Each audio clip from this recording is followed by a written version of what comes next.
Hello and welcome back to the channel. Now, the last episode was done as part of Atlantic Fleet, and today I'm back in my flight simulator. So yeah, a bit of a jump from ships to aircraft.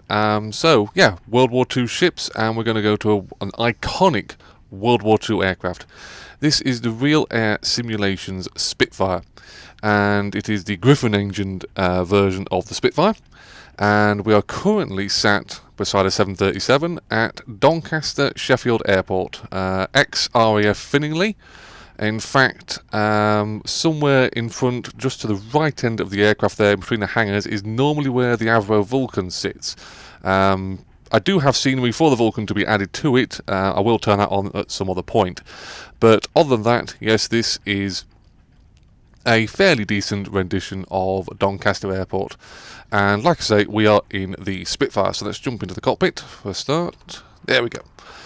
Set up track IR. Right, so today's flight. We are going to fly out of, obviously, Doncaster. We're going to taxi out to the left, back up the taxiway out there by our left wing, and we're going to head out to the runway. We're going to do a power settings, check the aircraft's all ready for takeoff. Obviously this is a Warbird. This is a fairly decent rendition of the Griffon engine Spitfire, so there is things we have to do to make sure that this aircraft isn't going to, let's say, not fall out the sky. I mean, we don't want that to happen, obviously.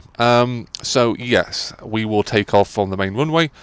It's going to be a quick flight. We're going to head out away, come back in towards Doncaster, do a fly past, peel off for landing, and hopefully we will all being well end up in the same position that we started off in. So let's get this Warbird started up. So let's get the batteries turned on.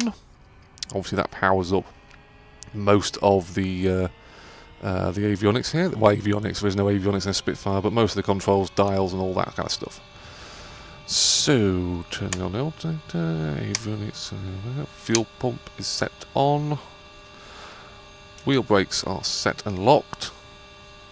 Checking that we have free and total movement of the controls, which we do. Rudder just set. Right, prop pitch set open. Mixture set. Throttle open and cranked about 1.5 inches. Just to set that back. So, all being well, the Spitfire is now ready for start.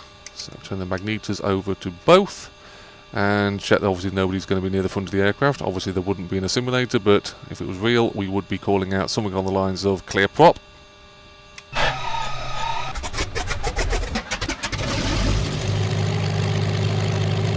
And the mighty Griffon engine roars into life.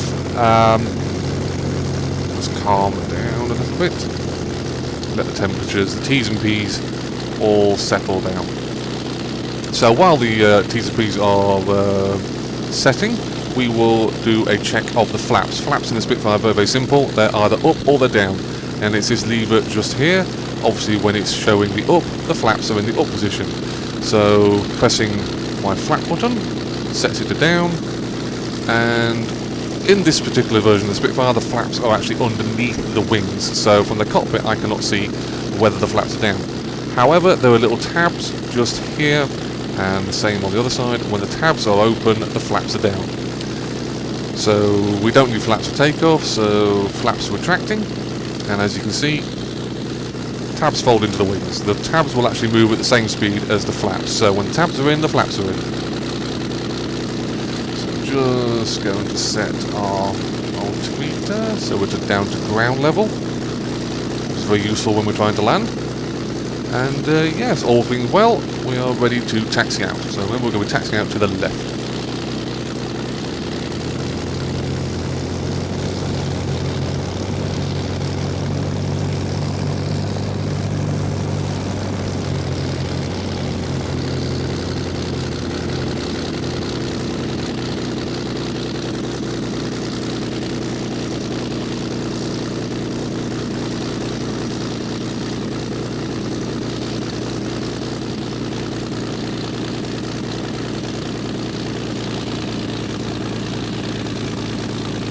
Two things very apparent at the moment. It is a nightmare to taxi any tail dragger aircraft, let alone a Spitfire, because the cockpit is facing straight up, literally. I can't see what is immediately in front of me, so keeping your head on the swivel is a good idea in any tail dragger aircraft. And the other thing to know is the Spitfire is renowned for not liking to be on the ground for too long. To keep its engine cool, it needs airflow, and to get airflow you need speed, so obviously flying is not a problem, but when on the ground, especially on a hot day, your T's, your temperatures can rise up very, very quickly.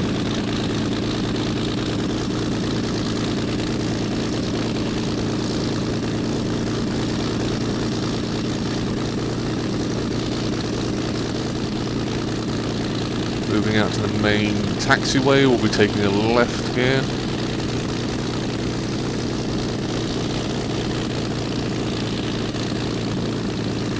Check no one else is out in front of us.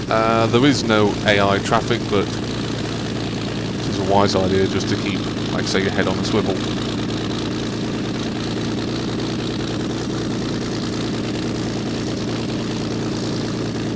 And we're going to do a engine power setting test, which the runway is just over to our right hand side there, but if we just spin the aircraft round on the castering tail wheel, a little bit more than that.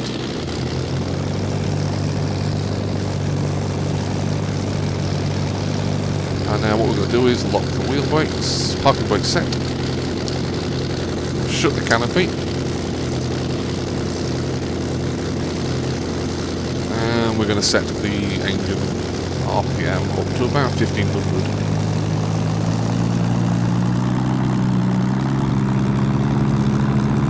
It's 1500. Now we're going to set the magnetos to just the left side, and there might be a slight RPM drop. Obviously we're looking for this dial just here. So set to the left side, slight bit of a drop, but it pulled back a little bit, move over to both again, and it goes back to 1500. Go to the right side,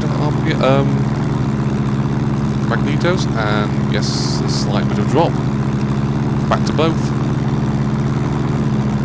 And that's all within acceptable tolerances of the Spitfire. Just also check the oil temperatures, radiator temperatures, all those sort of stuff. Nothing's climbing too alarmingly. Like I say, Spitfires don't like to be on the ground too long, so we'll open the canopy up for takeoff, and we'll complete the taxi out to the runway.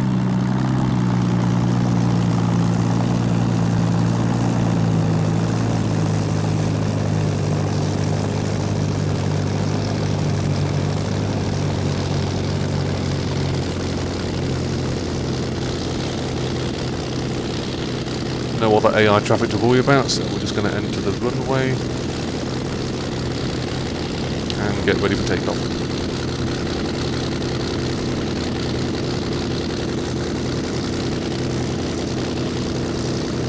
Obviously, like I said before, with the tail dragger, I cannot see anything that's in front of me, so taking a rough estimate as to where they are on the runway.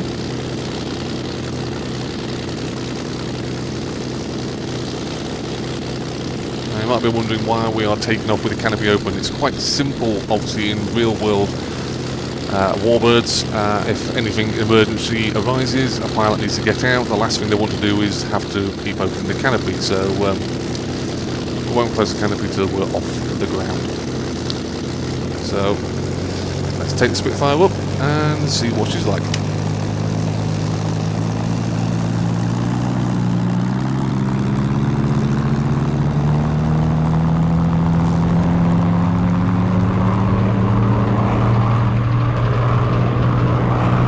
Tail wheel up.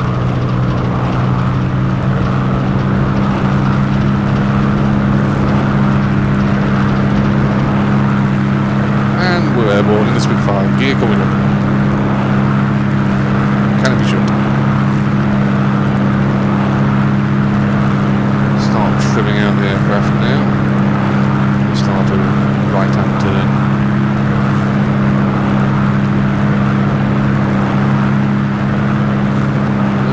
Doncaster Airport to the rear of us. setting the prop pitch back down a little bit.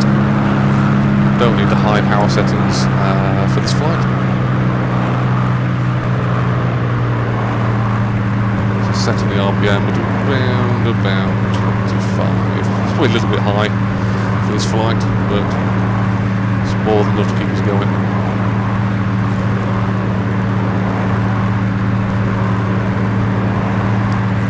There's a thunderstorm ahead of us there, good few miles away, so we'll make this flight nice and quick. It's based off real world weather, so minus the snow obviously. So the land looks a little more greener than it ought to do at the moment.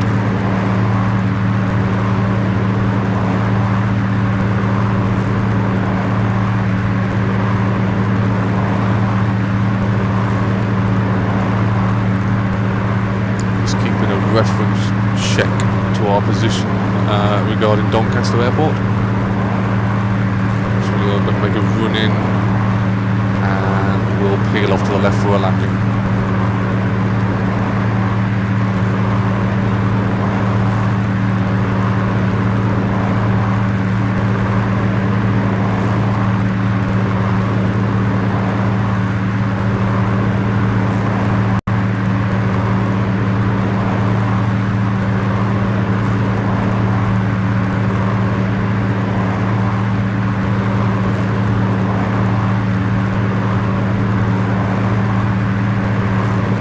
Sight of the elliptical wing of the Spitfire over Britain's fields here. Just flying over some motorway traffic by the look of it. And we're getting in for our run into Doncaster.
The way down the runway before we peel up and peel to the left.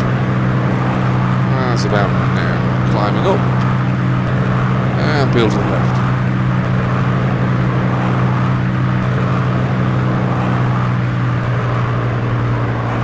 Just look at our positions and we'll start our approach for landing.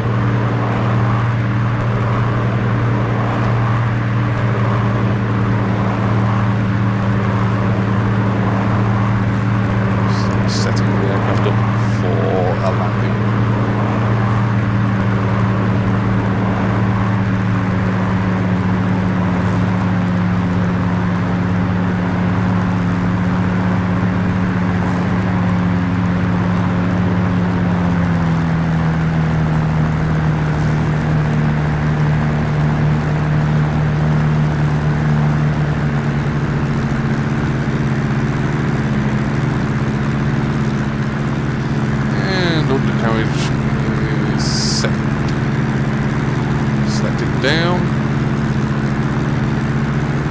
and there's the green light, so undercarriage is now locked.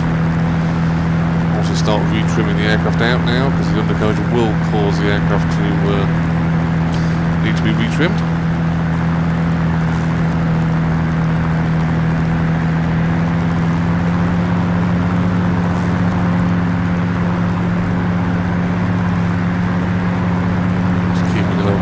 Watchful eye on where we are in relation to Doncaster Airport.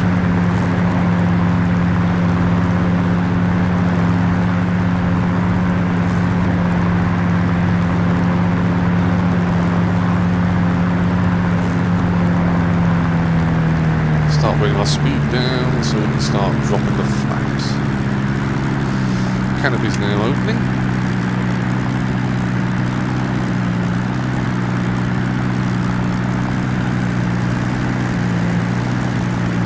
And we're going to drop the flaps. Immediately starts dropping the speed.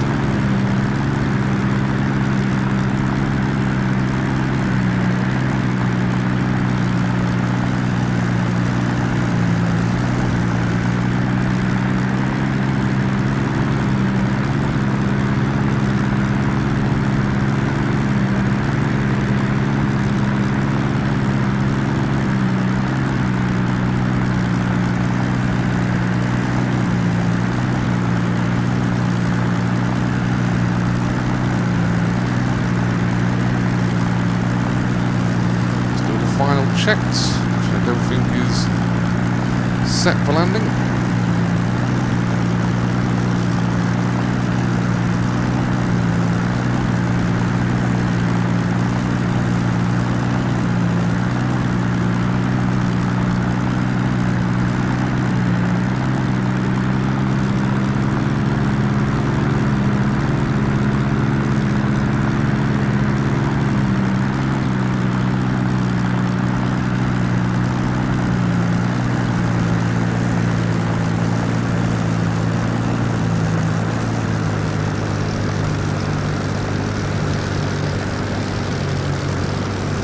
Up, throttle back, gently touch the ground, a little bit of a bounce. Any nose wheel aircraft, tail dragger aircraft, keep on control of the aircraft while it's on the runway. And that's the tail down.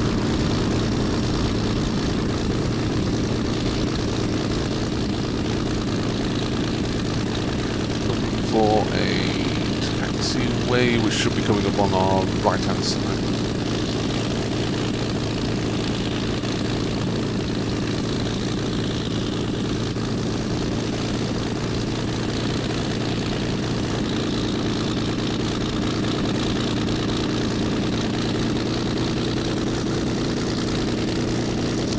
And here comes the taxiway.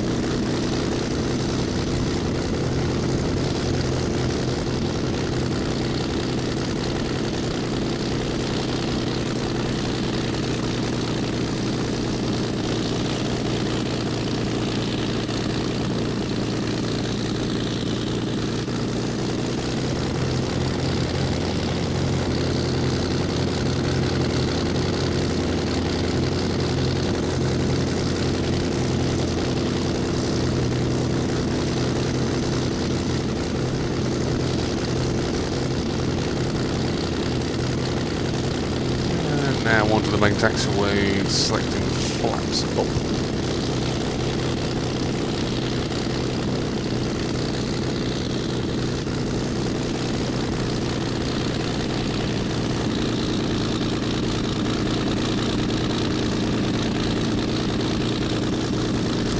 Trying to see anything ahead of us.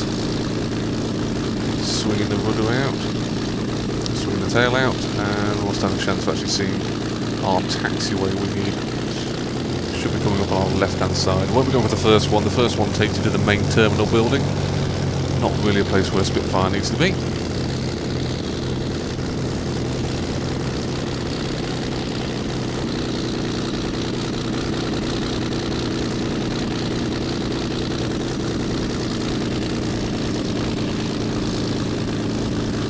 Don't need that taxiway. It should be the next one coming up on the left hand side.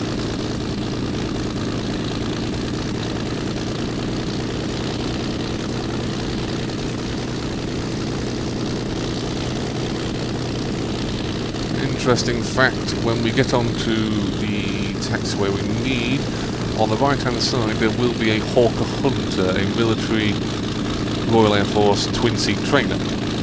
I do have a Hawker Hunter in the collection, so this is your chance to see what a Hawker Hunter looks like roughly before I start flying one.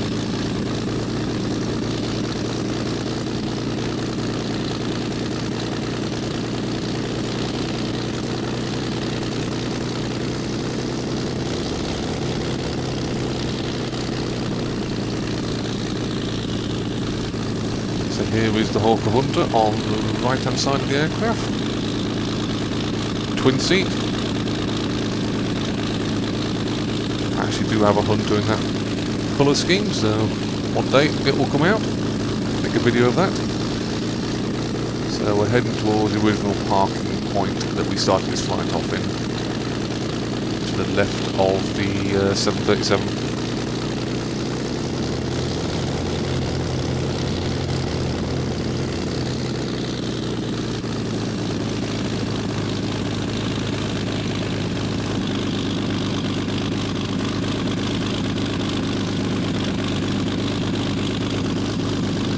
And there we are, back safe and sound. So lovely side part here. And shutting off fuel now. Magneto set to off. Fuel flow shut, brakes released. Okay, that's me flying the Spitfire, the RealAir Simulations Spitfire. I hope you've enjoyed this video. This is just a brief tester, or a brief taster even, of what my flight simulators can offer. There's going to be a multitude of videos based around different styles of aircraft, everything from World War II warbirds up to current generation military stuff. I do have a few airliners in my collection, nothing like that 737 over there, but yeah, I go for more the classic stuff. So yeah, I will be doing flights in different styles of aircraft. Also doing flights from airports to different airports, that kind of stuff. So yeah, hope you've enjoyed this video. If you've got any questions, comments about this video, about this aircraft, or the flight simulator in general, please feel free to post them on below this YouTube video. So yeah, stay safe, and I'll see you again in another simulator.